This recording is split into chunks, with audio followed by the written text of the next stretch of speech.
For over 120 years, Tennessee and Alabama have met on the gridiron. The 2022 edition of this storied rivalry provided one of the most exciting finishes to a college football game in recent memory.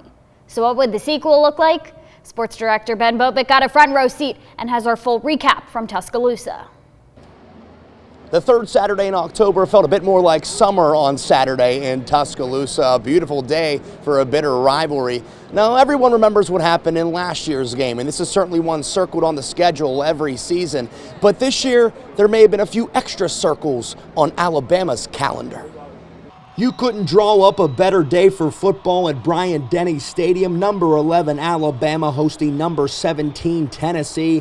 One of the best rivalries in college football back into our lives again. And you couldn't draw up a better start to this one for Big Orange. Joe Milton, no trouble with this deep ball. On the money, and what a grab from Squirrel White. Vols open up the game 7-0. Tennessee all over Bama in the first half after a field goal. The Vols forced the first turnover of the day. James Pierce Jr. on the strip sack, and Omar Norman Lott falls on it, but they could only muster another field goal as UT leads 13-0 at the end of one.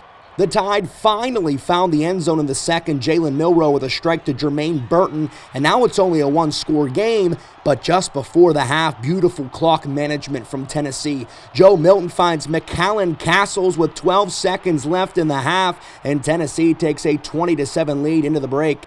In the second half, a sleeping beast woke up. Bama cut it to one score right out the gate. Then late in the third, another great drive is capped by a Jace McClellan TD run, and the Crimson Tide have their first lead of the game. A Will Reichard 50-yard field goal bumped Bama's lead up to 7 midway through the fourth. Then the knockout punch on the ensuing drive. Milton is sacked. Jahad Campbell scoops and scores, and that 13-point halftime lead felt like it turned into a 14-point deficit in a blink of an eye. Cue the sparks, cigars would be lit, and Bryant-Denny Stadium looked like a night out at CBC as the Crimson Tide get their revenge with a 34-20 win over Tennessee.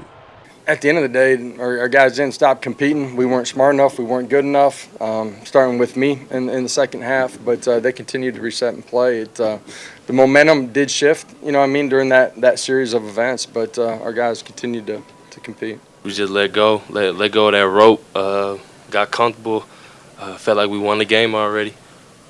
You got to do your job at a high level. That's all we've been preaching all week. Just do your job at a high level, and we stopped doing our job at a high level.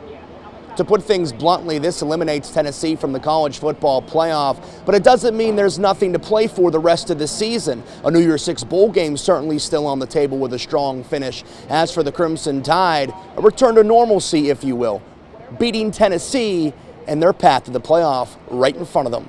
Reporting from Bryant-Denny Stadium in Tuscaloosa, Alabama, Ben Bobick, Local 3 Sports.